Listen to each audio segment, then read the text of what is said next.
For Motorhead in the chat room, it's Iron Maiden featuring Paul Di'Anno on lead vocal with Murders in the Rue Morgue. Like it. So some old Iron Maiden before that hack Bruce Dickinson took over. Yeah, exactly. It ruined the band. Yeah, just ruined it. He ruined the band. It's a good thing they got at least 2 full albums out of Paul Di'Anno because the next 30 albums with Bruce Dickinson completely sucked. Well, at least they came back when Blaze Bayley joined. Yeah, they went back to their roots, man. Yeah, they did. Back to their roots. Sure did. The songs were longer and there were fast parts, which automatically make them good. Wrong band, dude. Oh, that's Metallicash. I forgot. Sorry. kind of. Well, I still love that. The songs are longer and there are fast parts, which automatically make them good. Right. Double bass. Complex just like justice. Complex just like justice. So funny. So what kind of offers have you gotten on the break? I won't get into that. Really? Wow. Oh, I'm kidding. Nothing. I've been doing this show for 17 years and I haven't gotten a piece of virtual laughs the way that you have. Well, that's because you're not into the whole virtual game. You don't want to do Facebook. You don't want to do texts with these chicks. Nothing. Well, the last time I texted with a chick and where the show was involved, that just didn't turn out well. Yeah. Well, you know. That just got really ugly. I'm reading a text. I can tell you're very distracted. I won't even bring up what that. I'm putting my phone down. Let's move on. All right. Well, I kind of thought that we could brighten up the mood and get into a groove here near the end of the show by launching this. Here to bring you some knowledge, it's the Metal Experts. Never in music history have 2 people been so intelligent.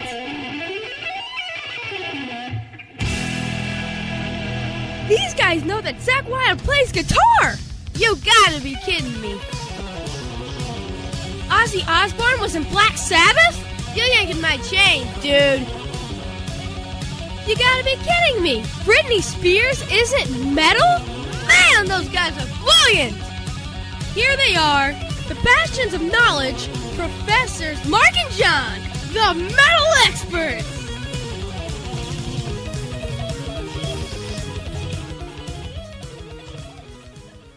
One of the funniest bumpers you ever came up with. It's a good one. I love that one. It is, and your kids will no longer be that age. Nope. They are well past that. Now, take me back here because, of course, I wasn't in your household when you came up with this idea and you involved your offspring in this. Yeah. At the time that you did this, was your former significant other aware of what you were doing? Of course not. Well, I'm asking the question. I don't know that. I mean, you know. Dude, it was involved with the show. Of course not. Well, again, I'm just asking the question. No, she was not a fan of the show. I'm well aware of that as well. But my point is that you shilled her children to be a part of the show by cutting that bumper. Yes. So was she ever aware of that bumper? Yes. And then what was there anything made of it because of that? Oh, yes. Oh, please. Can you tell about it? Can you talk about it at all, or even in brief detail? There was definitely more than a discussion, less than a fist fight. Really? Because of just that bumper alone, not other issues involved, just that alone? Because I was indoctrinating? Right. I wasn't leaving the show as this hideous bad thing that they should look at as awful. They should shun the non-believers. Yeah, they should shun the non-believers. Oh, by the way, did you see there's a Charlie the Unicorn 4 now? No. Yeah, there's a 4th part now. Oh, I think that should be on next week's show. It's not that good, though. I was kind of disappointed. Is it not good? It was okay, and it was kind of funny, but it was a stretch. Yeah. Jesus, I just got a text from MOL. Says, I'd sext you, but I have a cock. I'm a giant hairball, and I'm not a fag. And hopefully neither are you. Wow. Jesus Christ. Too many people have my phone number. Apparently. I love this show. Yeah. How did I leave this for 2.5 I don't know. I don't know. And I had to struggle every Saturday just to keep it alive. I do not know what the fuck I was thinking about walking away. I'm an idiot. For basically 130 shows, I had to struggle. Sorry, because the end result was the same if I would have just said fuck it and so I'm staying. Right? I could have just said I'm staying and I could have saved 3 years, I guess. Sure.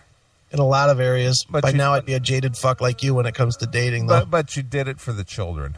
I did. I know you did. Well, that was a part of it. I'm trying to make it work. Listen. I'm not criticizing that wasn't a offhanded comment. I'm being serious. No, I tried. Shit didn't happen. It's all right. Look at Steve Jackson. Sean. All right. It was what it was, but whatever. Yeah. Relationships. Yeah, I love it. That ship has sailed. That relationship has sailed. The relationship is gone. Right. Out to sea. And like I said about remember our conversation about women? We've had about a million. Which one? The one that the bumper was made for. Oh, yeah. Okay. Yeah. No matter how good looking that girl is across the room, she's still someone else's pain in the ass. Oh, boy. How true is that now that you're on the other side of the fence? Yep. Believe me, I know. I'm learning quickly that no matter how cool they seem at first glance, you always find out how broken they are. Right. It just takes a little longer sometimes to figure it out. They're just someone else's pain in the ass. Look at Angel of Death. Fuck buddies are better. I would agree with that. Well, Angel of Death, I could work my job from Newfoundland. I'll just tell you that now. I would say, from my personal experience, I've had better luck with that than relationships. With fuck buddies? Yes. Man, I need to get onto that. Maybe that's what I'm doing wrong. I'm trying to actually fucking not just have strange puss laying around. I'm actually trying to relate to people and, having relationships and shit. Maybe I should just be looking for fucking. Well, but here's the problem, and there's always a problem to that. Of course, and what's that? Because, and I know you know this already, but until you get slapped in the face with reality, yeah. As much as you agree with your partner, your buddy, that this is just physical. Yeah. And there's nothing more to it than just the two of you banging it out periodically. Right. They always get the emotions involved. Always. So then you have to pretend that you do too. No, you stick with the plan. So if and when, and there is always an if and when. Right. That it, comes down to the feelings part now. Yeah. Mm-hmm. You can say, hey, I kept my end of the bargain. Right. And that's really what now recently on Hollywood movies. Yeah. That hot chick that used to be on, what was it, the 70s show or whatever those shows were. Mila Kunis? Yes. Yeah. She did that movie with Justin Timberlake, Friends with Benefits. Right. Mm-hmm. So true. That movie is so true. Didn't see the movie, but I will. You have to see it. I'm telling you, so true. It was just like, yeah, I can do this. Yep, so can I. Okay, there's no, this emotional attachment, none of this, none of that, and they both agree. And so then all of a sudden it turns into, well, I thought you felt this. And it's like, no, this was your idea. Oh, yeah, like you didn't want this. And, Yeah. You know what the weird thing is? I kind of don't want the fuck buddy. I sort of don't. It's probably because I'm just reaching too far because my fucking marriage type life is still too recent. Yeah, that's true. And that's probably what it is I'm looking to replace a fucking giant portion instead of a little sliver. Right. And I get that I got to figure that out eventually, but it's a weird zone right now. I mean, certainly there are and have been offers and have been given some strange ass here and there, and it's like, all right, this works, and then it's like I'm like done with that in like a minute. Well, I will tell you, just from my personal experience, the best lovers I've ever had were the friends with benefit lovers. Really? Yep. But they're also the ones that fucking go bonkers in 2 years. Yeah, that's true. But for that 2 years, it's bliss. Yeah, but then it's like, without getting deep into your personal life, sure, you've had, and I don't want to say at what point in time, whether it's now or some other time, you've had ones that once that goes away, don't go away. Well, yeah, that does happen, and yes, that can be a problem. Yes, I mean they hang on to, we can make it work, right? Years. I know. I'm the one who lived it. I know. Yeah, and it's like, I don't know. I'm more of a, I don't want to say that I don't want to just run around because I do, but I sort of do. I don't know that I do or I don't. I mean, I sort of like the stability of fucking being in a relationship a little bit. Sure. A little bit more than just spread your legs, bitch, take my seed, and then I'm out. Right. I mean, that's fun, but I don't know that it's that fun. Hail and Kill caller, you're on the air. Hail and Kill. Here's my take. All right. Okay, there are girls, and, what you do is you never make a really hot girl, a supremely hot girl, a fuck buddy. You keep those, if they're friends, you keep those as friends because, you're going to kind of want to be around those girls, and if anything ever does come out of it, you keep the skanky chicks that you could give a fuck about that you find a little bit annoying. You get those as fuck buddies. I mean, because if they leave, dude, seriously, who gives a shit? Yeah, but it's not usually, I'm not going to say ever, but it's usually not the guy that has the problem with the breaking it off.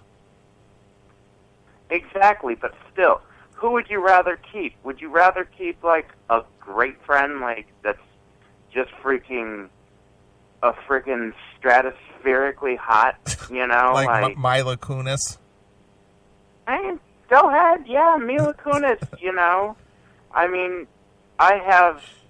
I mean, and maybe not out of choice, but whatever. I mean, because I am ugly as fuck, but still. I mean,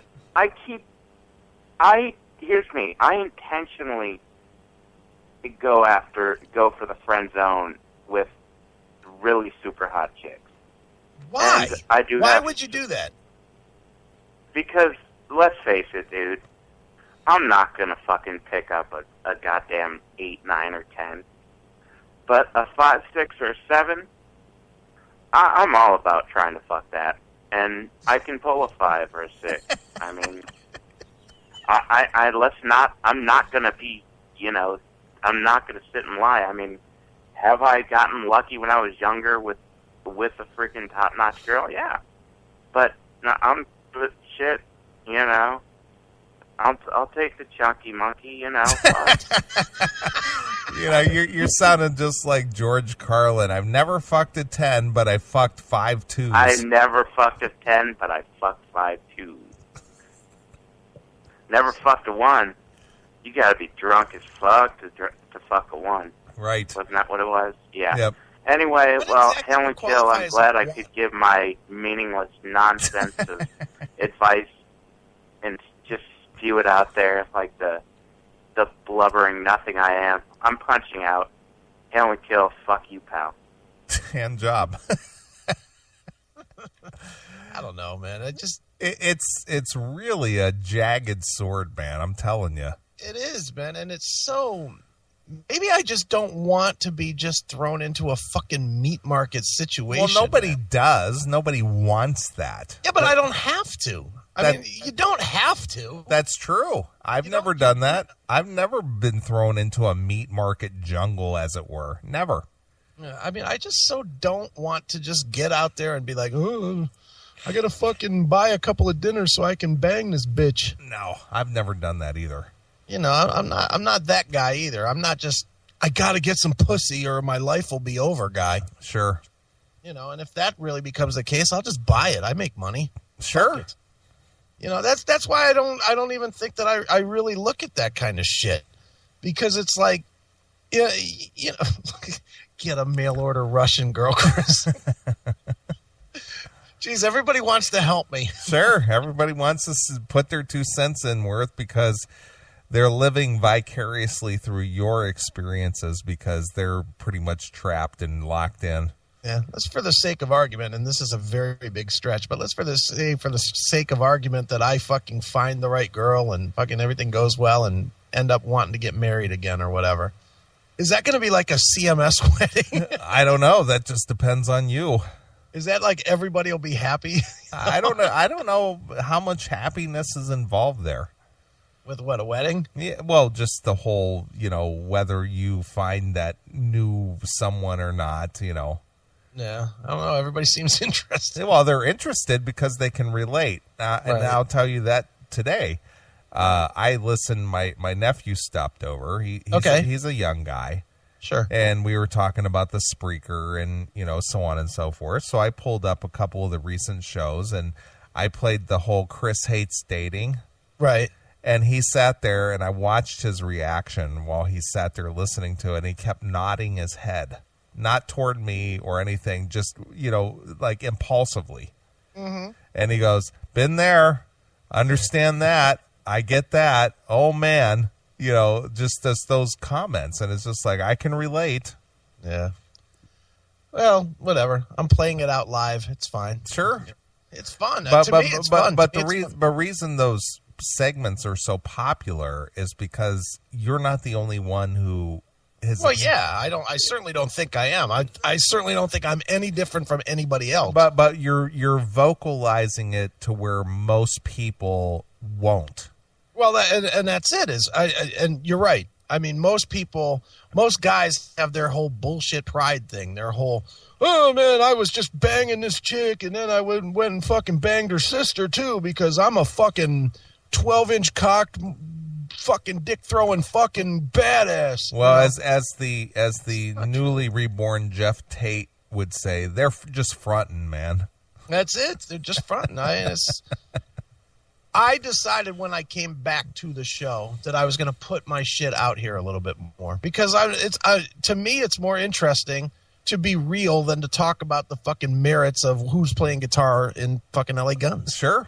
You know, we're doing a talk show more than a fucking music show anymore. Let's be honest about it. Well, that's true, but we relate it to a certain lifestyle or a certain attitude, I guess. Well, we have the lifestyle that would fucking listen to this music and, you know, be out and partying and having fun and whatnot. And it's definitely interesting. It's funny because when I was doing this demo this afternoon, you know, of course the dating thing comes up and, you know, obviously it's a little different with Billy because Billy is, you know, in a relationship that's like serious with kids and, you know, way moving in that direction, you know?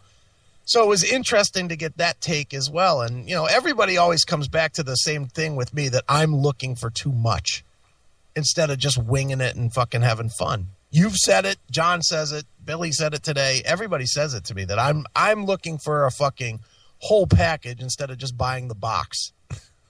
You know? Sure. And that's my own vernacular, but right.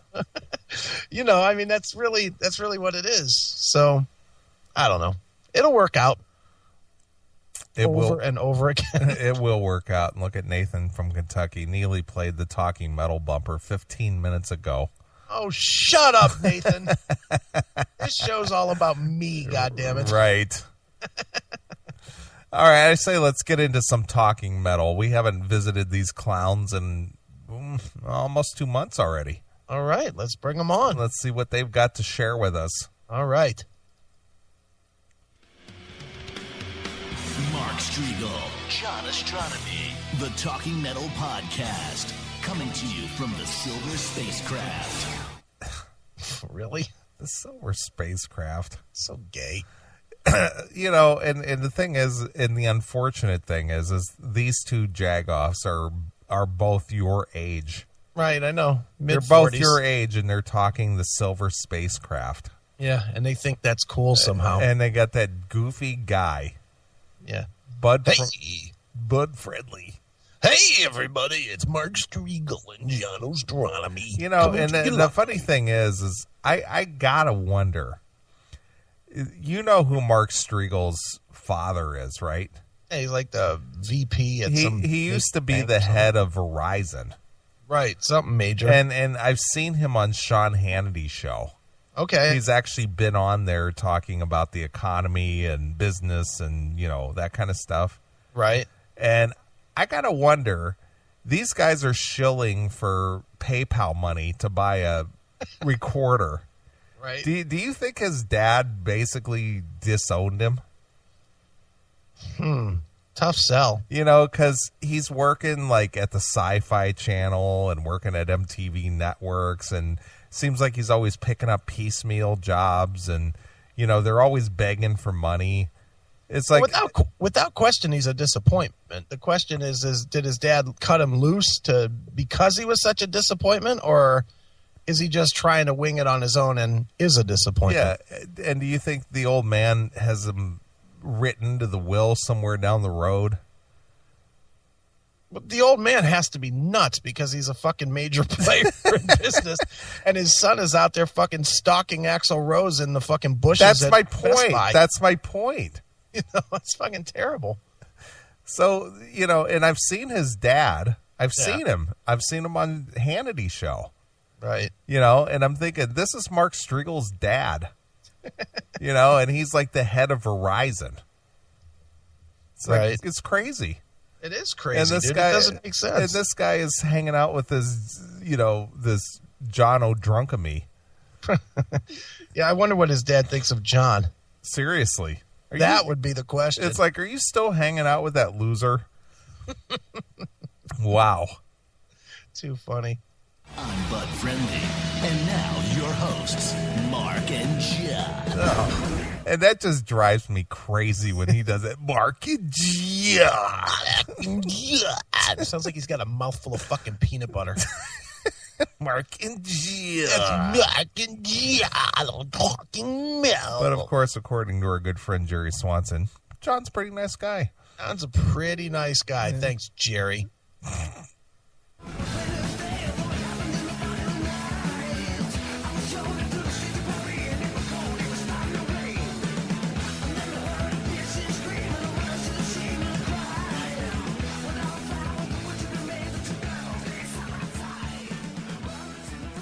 That's pretty odd that I just played that. Now that's the lead into their podcast, and I didn't even listen to this. You stole it from them. Don't lie. I probably did, but I didn't know that really. Yeah. Hey, it's John-ostronomy. Welcome to another edition of Talking Metal here with Mark-strigl at Shorty's Port Authority area. Yeah, a different vibe from the last place we did the show from, which was... what was that place called? Down the street? That always cracks me up. They never know where they're at. They just never know where they're at. How is it a different vibe? Yeah, it's a bar. It's a bar. They serve beer. You're in a booth. What's different? Yeah. Dickheads. The place smells like smoke. It's sticky beer on the floor. Right. You know, ripped up. You're hammered. Ripped up seats in the booths. Right. So it's exactly the same vibe. What's the name of that place? You know, that place. Where were we? Cracks me up. 9th and...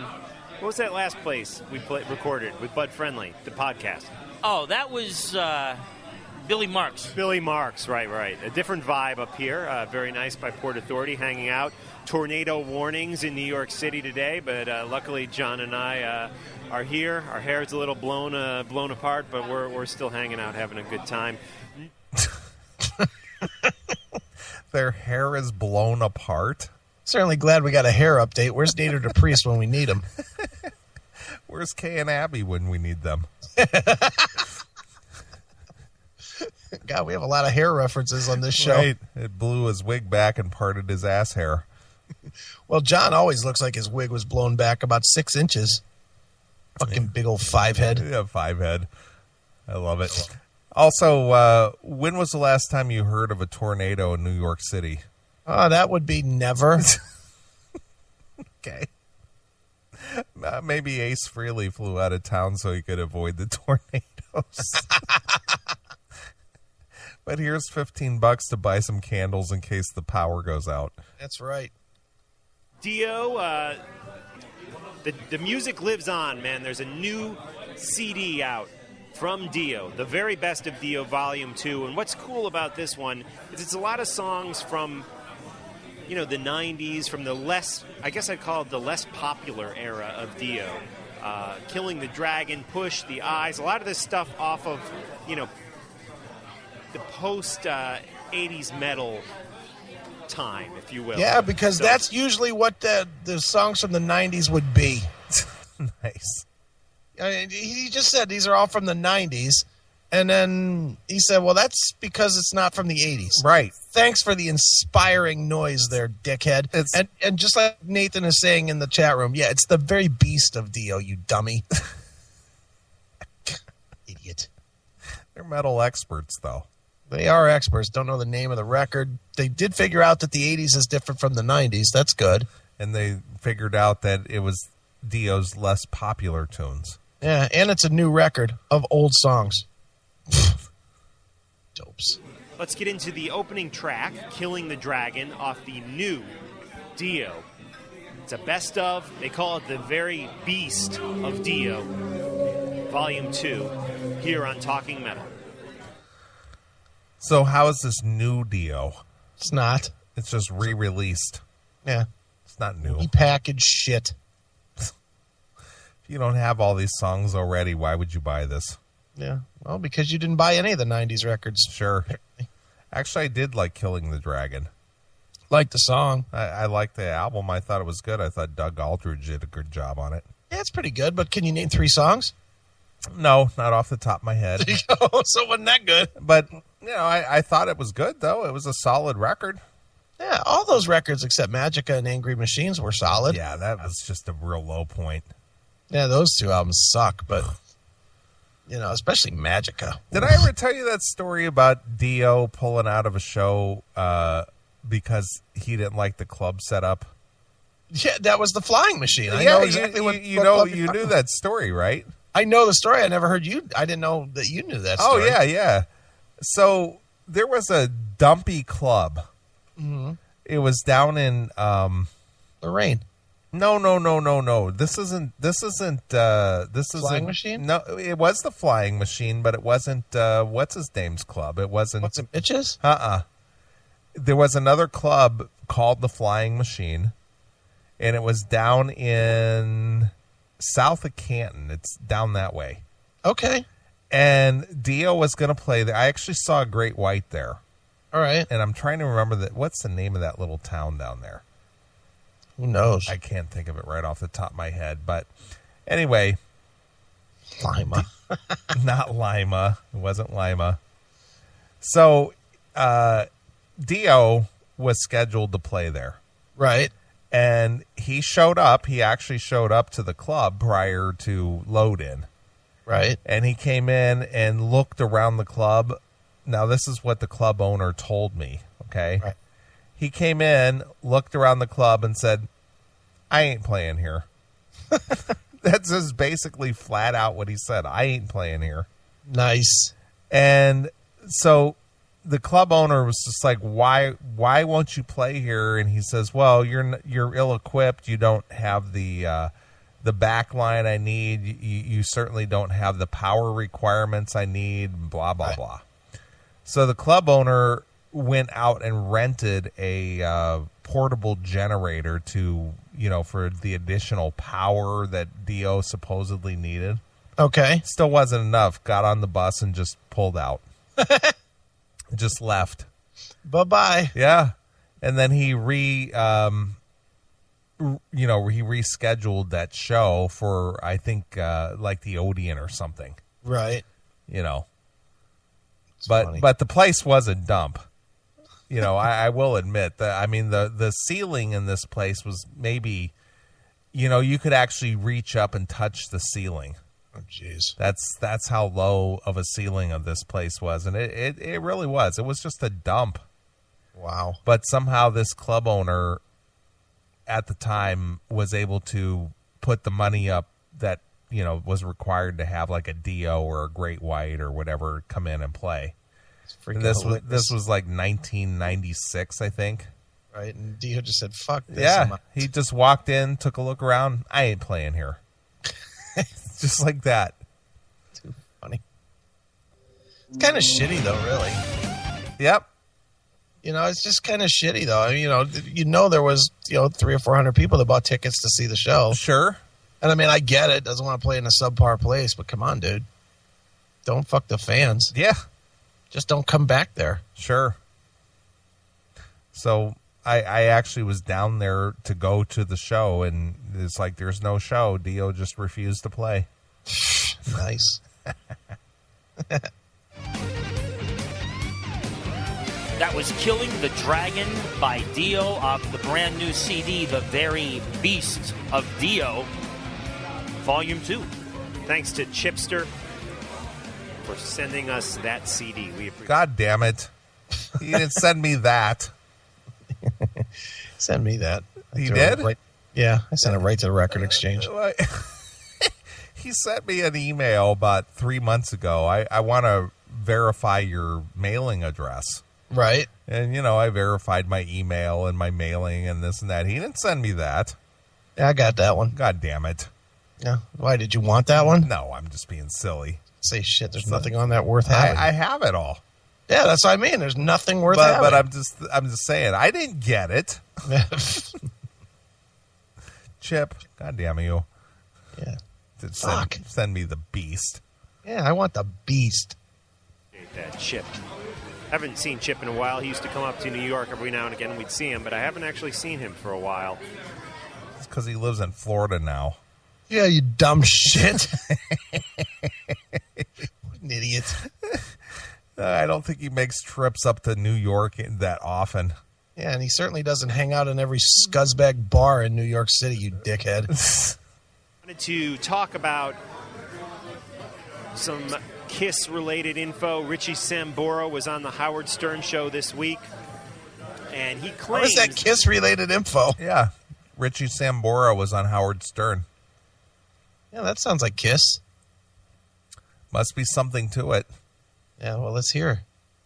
Or he claimed in the interview with Howard that in 1983 he turned down an offer to join Kiss. I'm assuming replacing Ace in Kiss, right, John? Well, who would know that but John? Of course he would. He wrote the autobiography. Yeah, he probably was replacing Ace, and then he just didn't quite get the gig himself. All right, I'm going to use a chris-akin ism. Okay. I'm going to strap in for this answer. Oh, this should be good. Wow, that's very interesting, and I did just see something about that on kissfaq.com, one of my very favorite websites. And you know what? I have a feeling it probably was after Ace left, although it... What? How could you just have a feeling about this? Don't you hang out with Ace? He's got a feeling. Aren't you the Kiss aficionado and you don't know this and you say that you have a feeling that this might be true and you're getting this off of a Kiss FAQ message board? What? He sucks. Somebody pulled the curtain back on the wizard here. Yeah. Look at Nathan. It took 45 seconds to make an Ace reference. Then after Vinnie Vincent left, but I have a feeling it was probably replacing Ace. That would make sense, time-wise. What doesn't make sense is why in the hell wouldn't Richie Sambora join Kiss? I mean, even if, I believe, when did the first Bon Jovi record come out? It had to be 83, 84, I don't know. But even if Bon Jovi was kind of already heading it into, superstardom, I can't imagine. They weren't. There's no way. In 1983, I mean, Bon Jovi, even if the single was out for Runaway, why wouldn't he join Kiss, who, even though they weren't as popular in the 80s, they still were, they had that little lull between the 70s. Well, because 83, Bon Jovi was not a band. No. It was John Bon Jovi. Yeah. With a backup band for the studio. Yeah, exactly. So they weren't launched as a band yet. No, but even more to the point, how about he just didn't want to be a replacement band? Yeah, he didn't want to just join some band and try to fill the shoes of somebody who's already made their mark.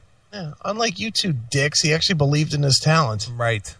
He believed he was going to make it. And guess what? He did. And he was in a band that was bigger than Kiss. And he still is. Yep. Let's face it, Bon Jovi's certainly a bigger band than Kiss. Right now, yeah, absolutely. Well, I mean, sales-wise, through Bon Jovi's first album came out, from me looking at Wikipedia here, in 84. So from 84 till now, certainly Bon Jovi's been a bigger band than Kiss. Right. As far as sales and making money, I would think, making sales money. Certainly not making money, but, Richie Sambora would not have gotten any of that money. No, absolutely not. He would just been a hired gun. Would have made $1,500 a week for 3 years, and he'd have been fired. Exactly. So, and say Lick It Up, but by Lick It Up, I mean they were a mainstream band once again. Absolutely, and Bon Jovi. Does he have his mouth full again? Yeah. He's over there, got his mouth full of food. 10-second delay. Absolutely. Absolutely. Okay, now we got to listen to John pontificate with his mouth full of food. That's good. Actually opened up for Kiss, I believe, on the Animalize tour. So, Kiss was a headlining act. Lick It Up, Animalize, Asylum. Kiss was doing big tours, just as big as any other metal band or bigger. I don't believe it personally. I hate to call Richie Sambora a liar, but I believe maybe he thinks they asked him to join. Maybe they asked him back for a second. What? He thinks they asked him to join? Either they didn't or they did. I don't believe him. I don't want to call him a liar, but maybe he just thinks they asked him to join. Yeah, maybe he is a liar. And one night he was dreaming and he said, "You know what? Kiss asked me to join," and I believe it. What kind of a stupid comment is that? He is an idiot. Maybe he thinks they asked him.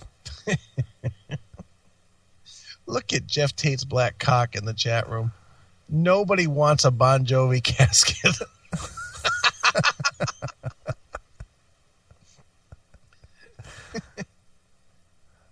He might think they asked him. Yeah. Striggle's a fucking boob. It's usually Ostronomy that's the idiot, but God, that is a dumb comment. I got to hear that again. For Kiss, I believe, on the Animalize tour. So, Kiss was a headlining act. Lick It Up, Animalize, Asylum. Kiss was doing big tours, just as big as any other metal band or bigger. I don't believe it personally. I hate to call Richie Sambora a liar, but I believe maybe he thinks they asked him to join. Maybe they asked him back for a second audition. Who knows? I have a hard time believing that he would turn down the opportunity to join Kiss in 1983. That's just me. But again, he claims he was offered that position, and he claimed that just this past week on the Howard Stern Show.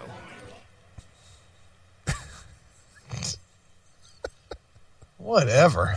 Do you think something like that could be proved or disproved? And don't you? I would think. I don't know Richie at all. Okay. But I would think that a guy like him, who's still in a relevant band, right, wouldn't be going on such a huge show. Like Howard Stern's still big. Right, sure. Making claims like that could be dispelled. Right, especially about Kiss. God knows every time those guys fucking take a shit, it's fucking documented somewhere. Sure. So, Lord knows if there's any falseness to it, it would be out there. Exactly. So, the only place I've heard that this was a lie is here. Right. So, maybe he thought they asked him. Maybe thought they asked him. Whatever, idiot. What kind of a statement is that? What a dumbass. Oh, maybe you thought they asked you, and then you woke up. Oh.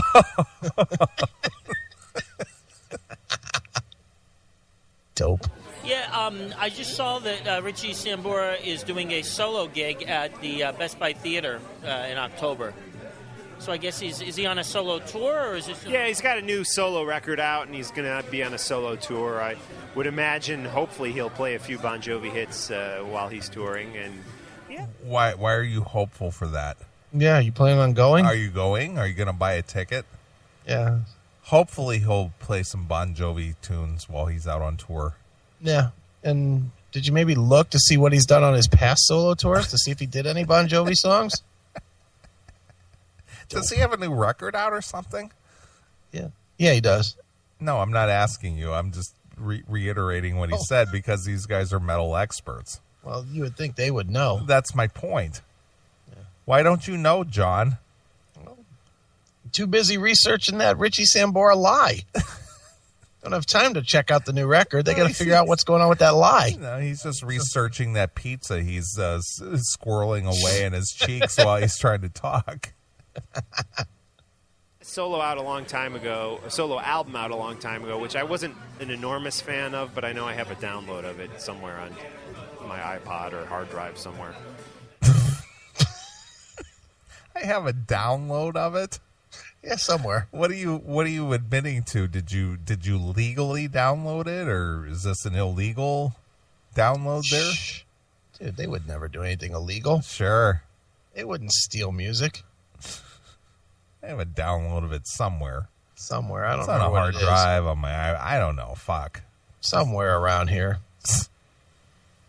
Anyways, Kiss and Motley Crue heading into the area this weekend. I'm going to check them out Friday night. I have fourth row seats. It should be a lot of fun. Looking forward to seeing this lineup of Kiss, which, believe it or not, I have never seen. Wow. Okay. Wow. Looking forward to seeing it. They should have one of those fucking Fox News, sounders going off. Fox News alert! Mark-Strigl is going to see Kiss with this lineup for the first time. Okay. Dope. Wow. Yeah, I've seen the current lineup. I've seen every lineup of the band with the exception of the couple of shows that Mark St. John played. Oh, wow. That's amazing. I Why? Why is that amazing? Why is that amazing? That That's amazing. All the lineups. It's amazing. You know what? I've almost seen all the lineups, too. Yeah, it's amazing. In fact, I saw a Mark St. John's show, so maybe I have seen all the lineups. Ha ha. I'm more of a Kiss fan than you. Fucky. Wow, that's amazing. Isn't that amazing? It is amazing. Wow. Something. Really. Now, since you just made a claim here that, I'm not sure if I believe you or not, that you've seen all the lineups of Kiss. Maybe you thought you actually saw. Maybe I thought I saw. Because that makeup is really distracting, and you might have thought that you saw Ace, but it really wasn't. It was just Tommy Thayer. It might have been. I can't be sure. Okay. I think it was. Out of all the lineups that you saw, yeah, could you tell the difference between any of the lineups? Only when they did not have makeup on. But no, I meant music-wise. Oh, no. None. That's my point.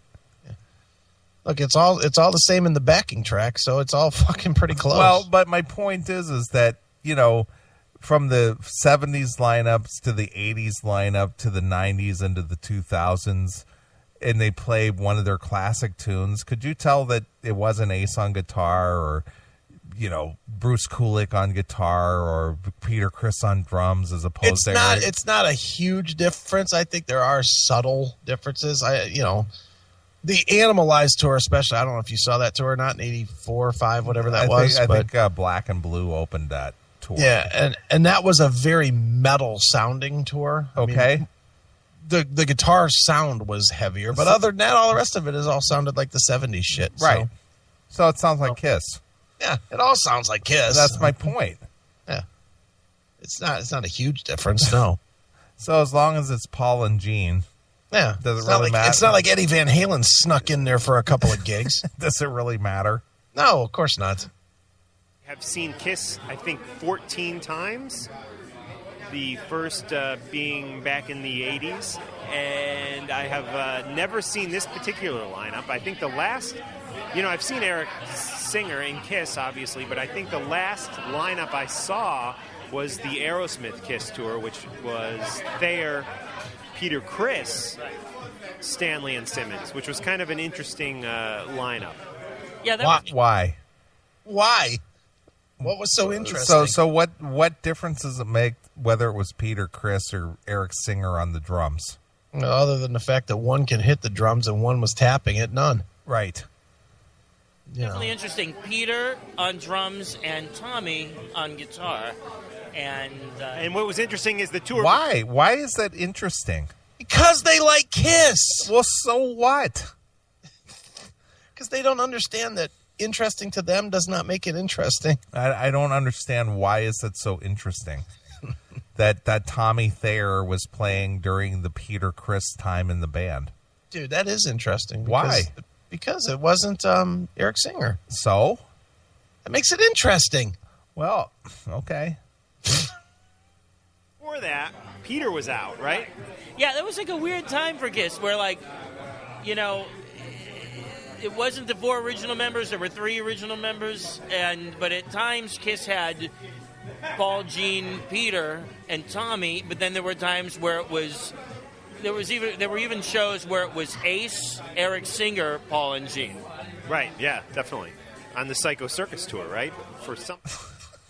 Wow. Yeah, definitely. That's something, man. Why is it? So what? The drummer's different. Dude, stop it. I mean, come on. You got to buy tickets every time. You don't know what you're going to get. If if you went to see, well, you did see this past summer, August. Yeah. You saw Jimmy DeGrasso on drums instead of Mick Brown. Yeah, that was amazing, dude. Did you notice a difference? Oh yeah, did you? Absolutely. So when you closed your eyes and heard the songs being played live, you thought that isn't Mick on drums. First thing I thought, first notes. I heard the first notes of the gig. I said, wait a minute, something ain't right here. That's not Mick Brown. I had to stop. I had to open my eyes. I had to be like, fuck, why am I here? Can I get my money back? Right. That's not Mick Brown up there. Sure. Idiots. That tour. I think that was actually the farewell, the end of the farewell tour. Right, yes, you're right. Definitely. Interesting band. Always love those guys, Kiss. All the members who have ever been in or out of Kiss, love every one of them. Great stuff, and what an amazing history. It'd be boring if they had the same 4 guys in for the whole 40 years at this point. Yeah, it would be boring. Why would it be boring? They make no sense ever. Why? Why would it be boring? I don't know. Don't ask me, dude. I have no idea what they're rambling about now, because I always zone out when they start talking about Kiss anyway. So, But regardless, it would have been, it's a very interesting history they've had over the 40 years, and it would have been boring if it was the same 4 guys. I got news for you. That's the history of every band that's lasted 40 years. They have member changes. Yeah. Look at the Rolling Stones. Yeah. They're going on 50 years. Yeah. Every band that lasts 40 years as a working band has member differences. They just do. Dummies. Oh my God. These guys, it's almost like they're almost forced to try to come up with something to comment on? Well, it's every other radio show we always talk about, dude. None of them have any substance. So they just talk. They just constantly throw out words trying to fill space. Look at Angel of Death. Yeah, bands with constant members suck. I want everyone and their grandma in my band. I want to add that you guys all know I work for Ace, but I do, and Ace is like totally fine with all the guys in KISS, and he's good friends with them still. And I want to tell you that I personally... Stop chewing! I like the fact that Ace is totally fine with everybody in KISS. I like the fact that this fucking idiot can't do his goddamn talking on a microphone without a mouthful of shit. He's got to have food all the time, dude.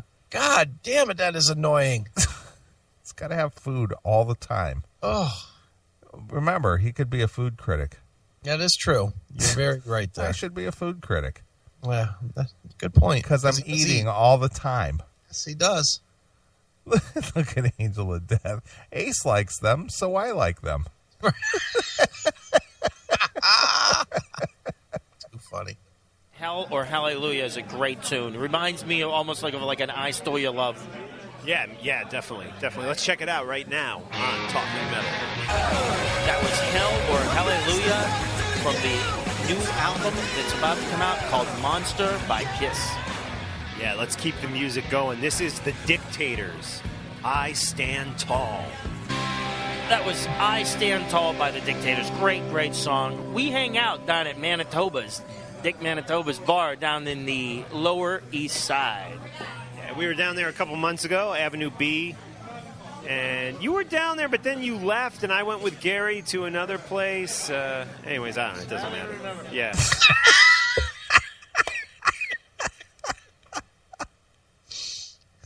We were there, and then you weren't there, and then you left, and I was with Gary, and, it's just like, never mind. Never mind. Don't worry about it. Who gives a fuck? I don't give a shit. Emily's waiting for me at home. I got to go. That's right. I got to crack the bar in the middle of the kitchen. Maybe it was just, I can't really remember. But we were down there recently, definitely. Great bar. Yeah. I can't remember, but we were there definitely. But, did these guys ever know anything? I can't remember, but it was a great bar. Yeah, I can't remember, but we were there, but I'm not really sure if you were, but you were there, but then you left, and I was there. I don't remember. I don't know what the fuck I'm doing. These guys are awful young for Alzheimer's. Oh, my God, are they idiots? Jeez. Great place. I've definitely been there many times. Ran into our good friend and video guy, Jay Bones, yesterday. Oh, did you? Cool. How's he doing? He's doing good. I told him we were going to be getting together today, but he must be jammed up. He's doing so much work at the moment with VH1, so good for Jay Bones. Absolutely. Let's keep the music rolling here. These stories are fantastic. I mean, I ran into Jay Bones. Oh, yeah? How's he doing? Yeah, he's doing good. Okay, let's get into the music. Dude, when it comes to telling stories, these guys got the fucking patent on how to do it well. Right. They are something. And where was that going? Nowhere. Right. Isn't memory loss associated with too much alcohol? In their case, yes. Yes. Look at Angel of Death. Great, now that we know where to find them in case we ever feel like beating their faces in. I like her. She's the whole package. Yep. Man, attitude, just looks, the whole thing. She's got the whole thing going on there. Angel of Death, do you want to get married? Holy smokes. I'm ready to move to Newfoundland or Newfoundland or whatever the fuck it's called. But I like the fact that she says, if we ever feel like beating their faces in. We do feel like that sometimes. Come back and talk a little bit more about Jay Bones, our Talking Metal cameraman, editor, and sometimes producer-director. We'll come back and talk about him. Really? Because he's done some amazing work on the next episode of Talking Metal Pirate Radio, which I'm going to tell you guys all about. Amazing. Can't wait to hear that. Amazing work on pirate radio. Pirate radio. When does that term ever get old? 30 years ago. Pirate radio. That is tired. It's just like you're just doing something so subversive and underground. It's pirate radio. It's crazy. It is something. The FCC is just nipping at your heels constantly. Is pirate radio a replacement for bionic radio, which also went under? I think so. Oh, good. And my point is how much does it take to do a live radio show on the internet? How much work? No. What does it take to do that to where it goes under? Yeah. Well, I mean, you know what I mean? I mean, what does it cost a month to run the station? $50? And they only do one show a month. Yeah, no. So, you mean you can't fire up the Winamp and...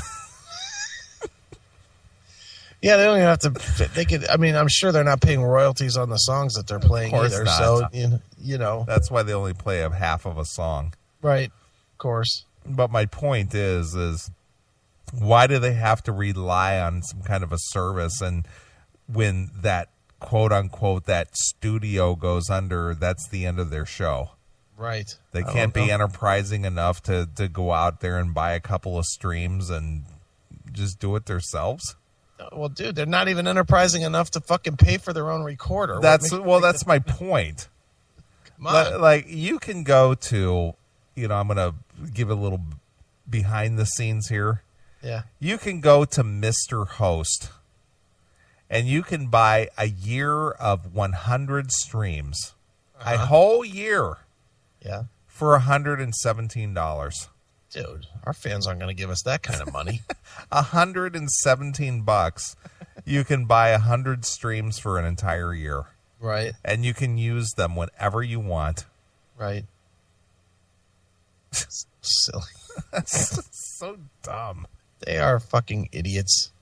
All you need is a laptop and a couple microphones and a Winamp, which is free. First of all, we don't use a couple of microphones on Talking Metal. Well, one will do just fine. So there you go. How dumb. Yeah, well, it is Talking Metal. I know. Shortly. This is Warrior. Only the strong survive. That was Only the Strong Survive by Warrior. And during that music break, he still couldn't empty his mouth of food. No, couldn't. Had to still keep shoveling it in. Yeah, really. Mark, we're back here at Shorty's, and I think it's about time for a Talking Metal Toast. Uh-oh. Yeah, we've already done it. Me too. Me too. Wait a minute, let me get my glass. Get your glass up. I'm going to get my glass up. All right, it's time for a Talking Metal Toast. I did my toast. I'm in a beer can, but I'm all in. There you go. There we go. We did ours. A few of them before the show even started, but... Yeah, I'm drinking, I guess a microbrewery. I forget the name of the place, but Hurricane Ale, I guess, up from Kingston. Does this guy know nothing?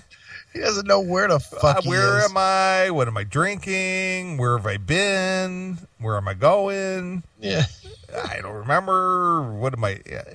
This guy knows nothing. No, he has no idea where he is. I don't know what I'm drinking. I can't remember where he got this from. Shit. John, you're going to have to steer me to the right train to go back out onto the, go home. Yeah, and you ain't driving a car, so. New York, Kingston, New York, up by Woodstock there. What are you drinking? I'm drinking my classic drink, which was also Eric Carr's favorite drink. And I'm going to give you guys a couple of guesses. 1, 2, 3. Okay, 7 and 7. John can't get enough of 7 and 7. No shit. I can't even imagine. No shit. John can't get enough. No, he can't. You know, he's one of those guys who wears that helmet. Instead of 2 beer cans on each side of the helmet, he's got a 7 and 7 bottle, and he's got a 7 and 7 bottle on one side and a 2 liter of 7-Up on the other side with the 2 straws in it. And he just walks around the town all day with that. Like it's like being injected intravenously. Because John can't get enough. Can't get enough, man. And, of course, you know, it was a favorite of a KISS member. Yeah, really. And this is Can't Get Enough by the Scorpions. Yeah, I printed out... Hold on. Before the... Right at the end of that, right when he played it, did you hear John in the background laughing like that was the funniest line ever? That fucking Scorpions tie-in? Let me see. Just listen real... Maybe I heard it wrong, but it just sounded like in the background he's like, ha ha! Kingston, New York. Kingston, New York, up by Woodstock there. What are you drinking? I'm drinking my classic drink, which was also Eric Carr's favorite drink. And I'm going to give you guys a couple of guesses. 1, 2, 3. Okay, 7 and 7. John can't get enough of 7 and 7. And this is Can't Get Enough by the Scorpions. Yeah, I printed out, before the show today, I printed out some posts from the Talking Metal forum. And I was going to bring them good. and read them, but I left them at on the printer at work. So that's really... So why even bring it up or mention it? Well, I thought it was a good idea, but I forgot them. Yeah, I left them on the printer at work. So why bring it up? Yeah, exactly. I'm sure. I got some posts here from the Talking Metal forums, and I printed them out, but I forgot them at work. I'm sure his work is good to hear. Is glad to hear that he's fucking wasting their paper on Talking Metal. All right, next topic. Not good. People are going to be like seeing all this Talking Metal stuff printed out. Hey, I want to thank all of the Talking Metal listeners who wished me a happy birthday on Facebook and anywhere online. I really appreciate you guys, and thank you, Mark. Sent me this real cool text. I don't know how you did it, like with all these crazy dots and stuff, and thank you very much. My birthday. I don't know how you did it with all these crazy dots and stuff. I don't know how you sent me that text. Could it be a cut and paste? Holy shit. Do you think Mark sat there and made a happy birthday out of periods and colons and semicolons? Or do you think he just cut and pasted it? Well, you know what he did. I mean, come on. But, dude, who is getting excited about a fucking text ever? Ever. Because he wished him happy birthday. I'm getting texts about getting anal, and I'm not that excited. I mean, get the fuck out of here. Happy birthday. Jackal 1, these guys are fucking retards. The other day, can't believe another one has passed. I thought you were going to have a party. A couple months back, you were talking about doing a party, but I guess just too busy. You know what? I'll tell you the truth. I've been, like, engulfed in all things Ace, and even if you're not on tour, guys, like, there's just so much business going on. Everybody should check out the aceforellie.com store. I'm personally running that, and he's personally running the store. Personally running it. So he has to show up at 8:00 every day. He has to punch in. He has to got to open up the virtual doors. You know. All right, Angel of Death just put something in the chat room, and I must address that. She does make a good point. She says anal isn't special anymore for Chris. That was a misstatement by me. It's still very special. If any of you ladies want to offer that to me, it will still be a very special experience. Oh my God. How did that even come up? I said it. I just said it here on the, about the receiving text, that I was receiving text and it wasn't that special. Yes, it certainly is that special. Only chris-akin can compare receiving text to anal sex. I see the tie-in. Oh my God. God. A lot of great things. We got a lot of cool things coming up, some surprise things coming up. Uh-oh. So you should keep an eye on that. And I just been like super, super busy, guys. I am Really excited, though, to be back doing Talking Metal podcasts, and we got a new episode of Talking Metal Pirate Radio in the works. Pirate Radio. Right. What makes it pirate? Because it's pirate. Really? Yeah. Okay. So original. Yeah. It'll be coming out very soon, and I think the fall is Talking Metal time. Oh, yeah, boy. this new episode will actually probably be up within 2 weeks' time. It takes them 2 weeks to put up a podcast? 2 weeks? And why is the fall Talking Metal time? I don't know, because it is. Why? Dude, stop. Really? You know, September, October rolls around. I see the leaves on the trees changing. The weather is getting cold and crisp, and the Talking Metal is in the air. It is. It's Talking Metal time. Okay. Probably less, and it's great. It starts out with an amazing Talking Metal jam with John on guitar, myself on bass, Ron Lipnicki from Overkill on drums, Dan Lorenzo also on guitar, and John Keeble from Warbringer doing a Metallica classic, For Whom the Bell Tolls. And it sounds phenomenal. Recorded by Dennis Leaflong from Bumblefoot's band. And I tell you, I'm blown away by my own playing. I'm great. Really? I'm blown away by my own playing. I am the fucking best. I sit there and I listen back to the recording of my own playing. My cock gets so hard. The chubby I get from listening to myself play. That's right. Amazing.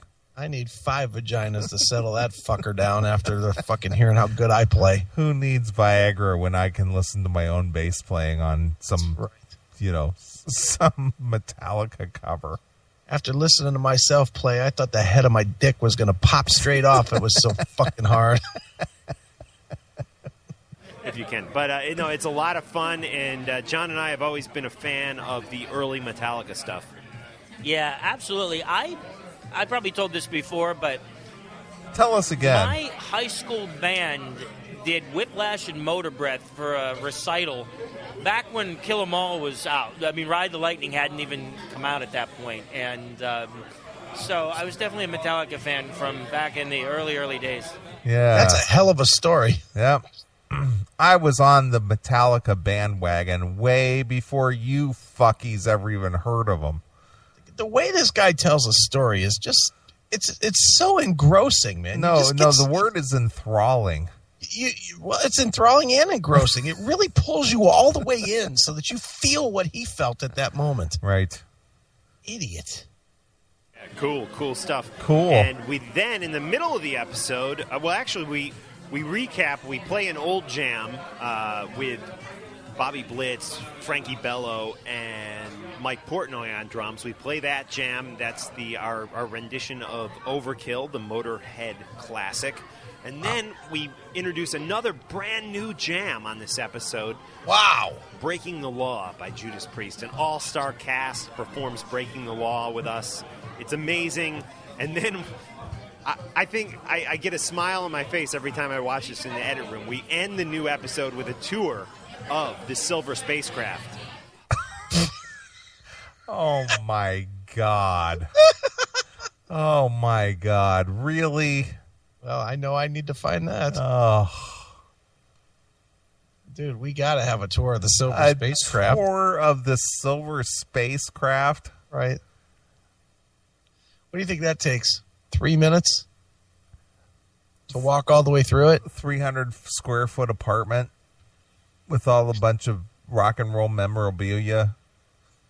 Makes the Revs place look fucking impressive. It does. Holy smokes. Really? Everything says Ace on it. He's got towels in his bathroom, his and Ace. Right. Exactly. Exactly. Dick. Look at Nathan from Kentucky. Mike Portnoy will play with anyone. Yeah, he will.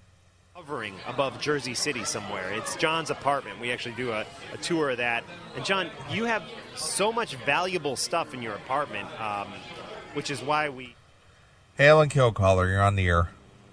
That goddamn silver spacecraft. Another appearance. I wonder if the tour is going to be given by that goddamn silver space tard. Hail and Kill, fuck you, pal. Hands up! You got so much valuable stuff in there. Yeah, he does so much.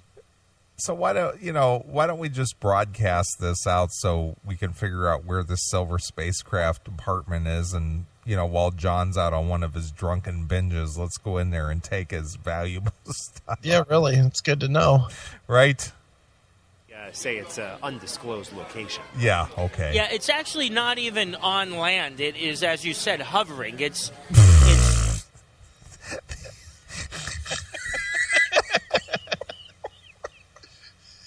These are 44, 45-year-old guys talking like this. Talking about an apartment hovering over the city of New Jersey. Right. It's not even on land. It's out there hovering.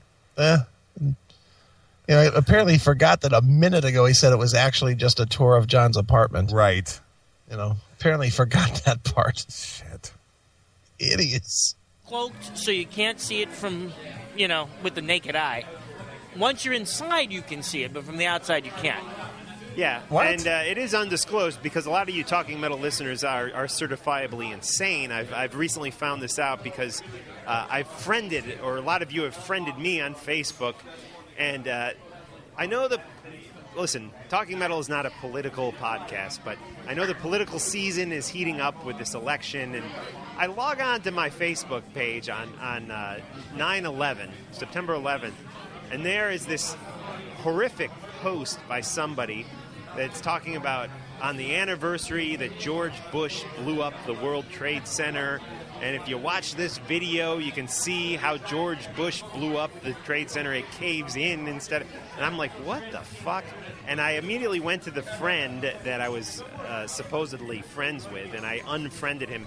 It was one of you Talking Metal listeners. I'm sorry, man, you're insane. And then 3 days later, there's another post. The Muslim president of the United States must be removed and all this stuff, and I unfriended him too. I know there's these extreme views, and listen, my Facebook page is just a friendly place for people to look at pictures of my kids. So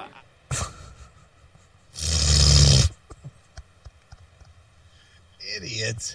I unfriended him, and I unfriended him, and you guys are insane and so important. Oh. Look at Chris. Did you send that to him? Dude, Talking Metal listeners are insane. These are crazy. Yeah, they're out of control. Really are. So I unfriended you. Nathan from Kentucky. Now he has 12 friends left. There's some blocked user in your future, pal. That's right. Idiot.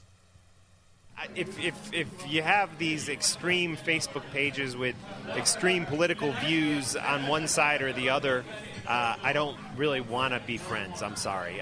Listen, if you say... Because I don't want to engage in anything that's provocative.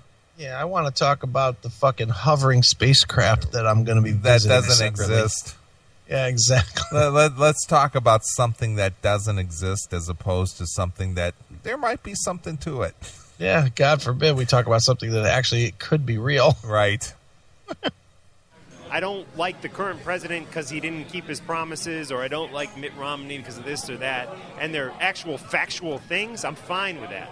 You have the right to your opinion, but it's these craziness that exists on both sides of the political spectrum. What do you think of this, John? I think you're right that if you don't like Barack Obama because he didn't save the economy like he promised, I totally agree. But not like this, like he's a secret Muslim spy running our country. Yeah, Mark, without a doubt, I think that there are people that really take things to the extreme.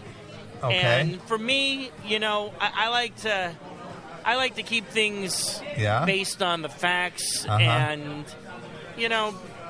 I really, truly believe everybody's trying to do a good job, no matter what side you're on. And I see your point that, you know, on your personal Facebook page where you have pictures of your family and stuff, you know, that might not be the correct forum for some of the over-the-top stuff. Don't just accept random people you don't know. Yeah, no shit. What a dummy.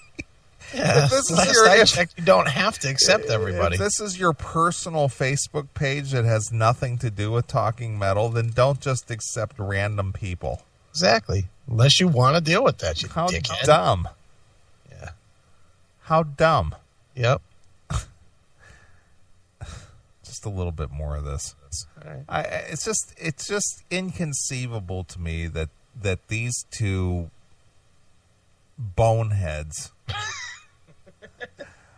are just out there and they literally hold jobs and are part of this society. Yeah, they are something. But what cracks me up is when Mark throws the question into John's corner. Yeah. And he has to somehow ad-lib and come up with something that, you know, he tries to sound semi-intelligent. Right. And it falls completely flat. Because he really doesn't know what to say. So he sits there and just pontificates. Of course. And he ends up saying nothing. Right. Dummy. He is an idiot. The third Talking Metal listener who I also unfriended. And I'm sorry, guys, but again, I was logging onto my Facebook page. Sometimes I check it at lunch at work. And also, like, he kept posting these pictures of these big, I guess he's into big ass chicks. And like every time I log on, again, it's like, listen, if you like big ass chicks, that's awesome. But I just don't want to have to log on and see that at work or when I'm trying to show my wife something. Why are you logging on your Facebook at work? Yeah. Because that's when he wastes time. Yeah. And why are you accepting random talking metal listeners on your personal Facebook if this is just for your friends and, you know, close friends and family that you actually know and communicate with? So dumb. Big ass chicks. Big ass chicks. Really? Look at him. Oh, well, he's gay. These guys basically create their own problems, whatever is conceived to be a problem. Yep. Just like so. Listen, if you have a normal life and you know, I just again, what is the definition of a normal life? You don't have a normal life. You hang out with this douchebag in a bar somewhere talking about a silver space crab hovering over New Jersey. That's a normal life to you, Mark? Yeah, that's what normal 45-year-old men do. Is this what your father is proud of? The head of Verizon Wireless? And you live a normal life? He does. Seriously? And pictures of your friends and your sports teams and heavy metal and your kids and stuff. Sci-fi. Send me a friend request if you're like some freaky guy like who's like posting big ass chicks or the George Bush blew up the Trade Center links. Don't bother friending me. Don't accept them, Mark. Yeah, you dope dummy. Why don't you just have a talking metal Facebook page? Yeah, because that would require extra work. Yeah, your personal page is not for that kind of stuff. Right. I guess somebody didn't explain that to you. No, apparently not. What a goof. I mean, I have a personal Facebook page, but I also have a CMS page. Right. You keep it separate. Sort of. Dope. The big ass chick guy, go on over to astronomy.com. Friend astronomy. Yeah. Hey, no, I'm kidding around. I'm just, you can friend me, but you know, I see, guys. Here's the difference. See, my Facebook page. You have like 9 million friends. Yeah. Exactly. I have like 300 friends. Right. I have like 4,000. And I'm sure you know each and every one of them, right, Mark? Seriously. This is that. We had this discussion on the show a couple of weeks about Facebook. Well, Mark uses it like MySpace. He just accepts everybody and anybody and just collects friends. And well, so does John. John said he's got 4,000. That's what I'm saying. And John does the same thing. Yeah. It's like, look how popular we are. Look at the listeners that listen to Talking Metal. Mm-hmm. Yeah, let's not just have a Talking Metal page and just leave it there. Yeah. But don't send big-ass chicks. Send them over to John, will you? He's ready. My wife has given me grief about the big-ass chicks on my Facebook. Yeah, she doesn't like it. Mm-hmm. Oh, did you fuck her? Emily said, stop it. Yeah, okay. We have 2 young children here. Do you think that's appropriate for their father? Look at that post. Look at Neeley talking about Facebook like he knows what it's about. I do know what it's all about. Just because I don't have one, that's the reason I don't have one, is because I do know about it. Fucking great. You're getting smacked. Yeah, whatever. Just keep it up. Social media is social media, be it Facebook, my spam, right? What all these, it's ridiculous. And the way that these guys are going off, well, don't send me this and don't send me that and don't friend me if you're like this and if you're not normal. And, right. What's your definition of normal, Mark? Seriously. Yeah. Who knows? Dummy. Idiots. Some friends. So, like, the big-ass guy, the big-ass chick dude, you can come on over there because I expect, naked girls and stuff on my page. But, like, on Mark's page, like, he's right. Mark's trying to show his wife something. Next thing you know, there's, like, some point. It's like my family. It's more from my family than anybody. Well, then stop accepting people don't you let don't anybody know. else on, you dicks. God. It's only for my family. It's only for my family. Then stop make accepting. a page called the Strigl family. Yeah. And then limit it only to fucking the Strigl family, you dickhead. What a shit. Fucking idiots. God. So he's sitting there basically chewing out the poor schlubs. I guess that would include us who listen to Talking Metal. Yeah, exactly. And going, don't do that. This is only for my family. Should I friend request him? Sure. Let me do it right now. Mark-strigl. Let's see if he accepts you. All right. I am Mark-strigl on Facebook. Here he is. Add friend. There we go. Let's see if he accepts you. I'll keep track to see if he comes back. It's so funny. And if he does, first thing I'm going to do is post on there about big-ass chicks. Right. He might be showing his wife something, and then there's this big-ass chick on there, and it's like, I need to censor your content, man. Yeah, bitches. Stupid. Dopes. And listen, if you guys are cool and you're normal people, normal send me people. a friend request. If you How many times has he used that, normal people? Oh, I'm a normal person, so I just sent it to him. Okay. Some freaky conspiracy shit going on about, the Muslims secretly running our country through Barack Obama, or you got some, scantily clad women site link pictures that you're posting every second. I just don't want to see it. Not in this Get setting. it, dickhead. Move on. Fucking cocksucker. We heard you the first 12 times. He's so getting wound up. God damn it, you fucking bitch. Just because your wife fucking took your skirt from you and fucking made it longer so that you couldn't see your ankles, you fucking fairy. Get over it. Tell your wife to shut up. What a fag. Stop accepting random strangers. Yeah. Oh, God, I've got my number up to 350. I'm a fucking popular soul. Yeah, whatever. Shut up, dickhead. Yeah, stop accepting people you don't even really know. Oh, what an ass.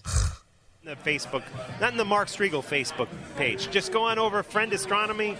He'll take it all. We get it! Also, Move like on! Talking Metal's page while you're at it. Yeah, absolutely, guys. Yeah, absolutely. By the way, have you seen Saturday Night Live recently? Uh-oh. I saw it last week, yeah. Yeah, I thought it was pretty good. What'd you think?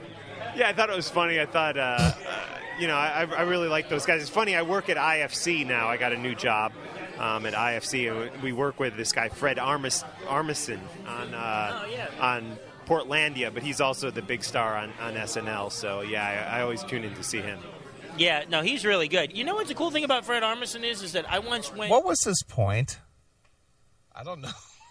He was just saying, did you see Saturday Night? Yeah, I thought it was really funny. It's like, well, okay, well, how did this relate to the subject?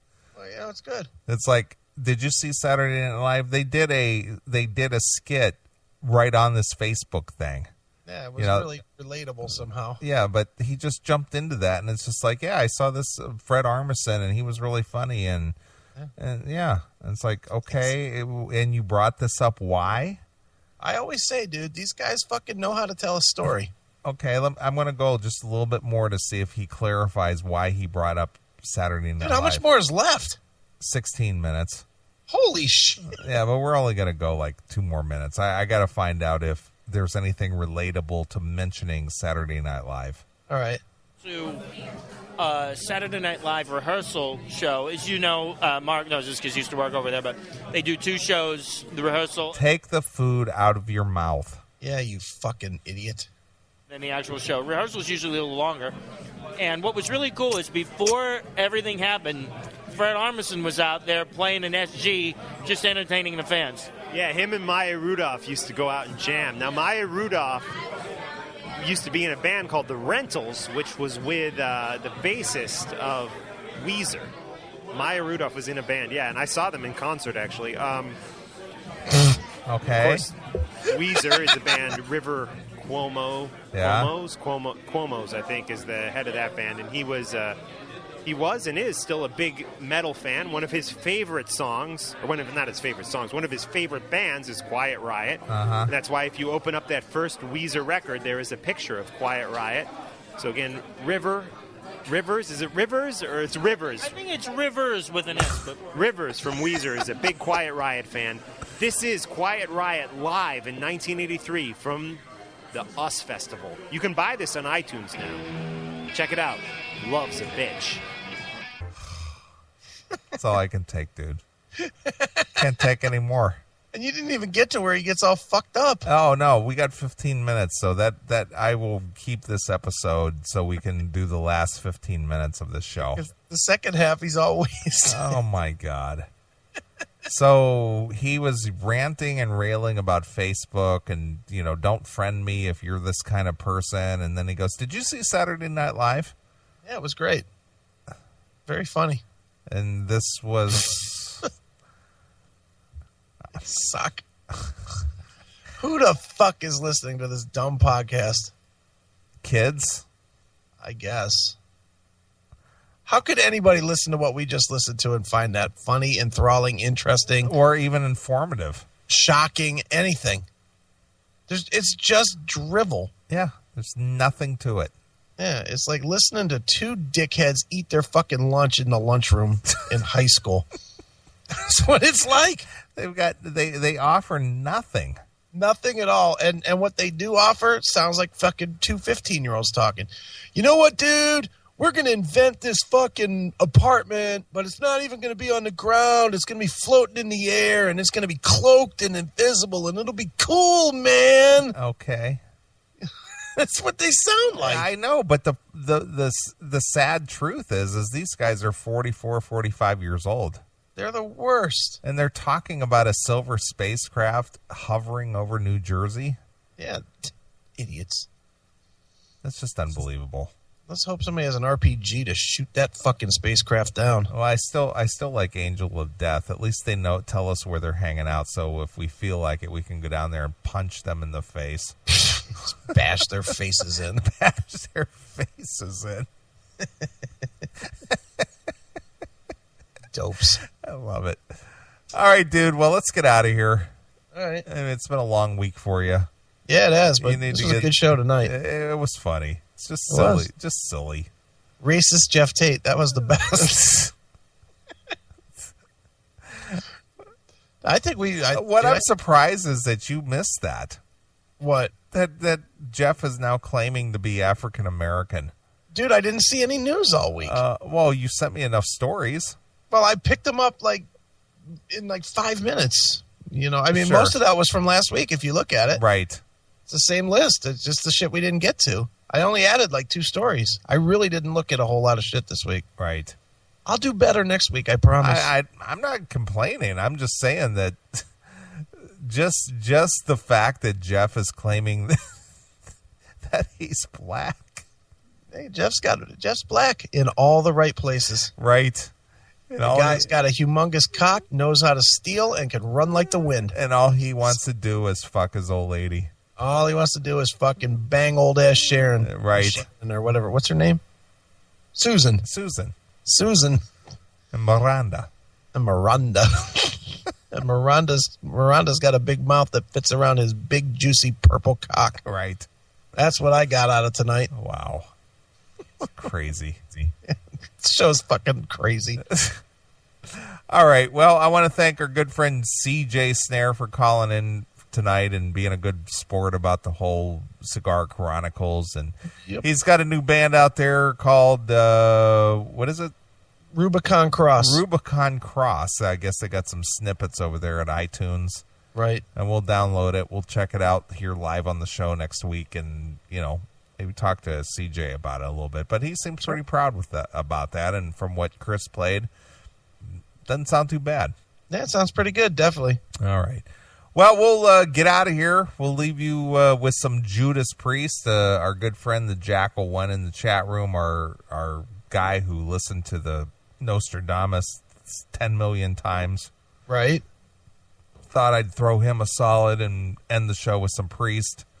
And since these talking metal fags got me so enraged, okay, I'm going to play some Heads Are Gonna Roll. All right, perfect.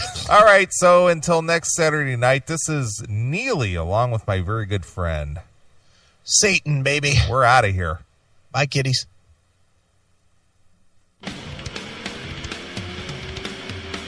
Mark-strigl, John-ostronomy, the Talking Metal Podcast, coming to you from the Silver Space.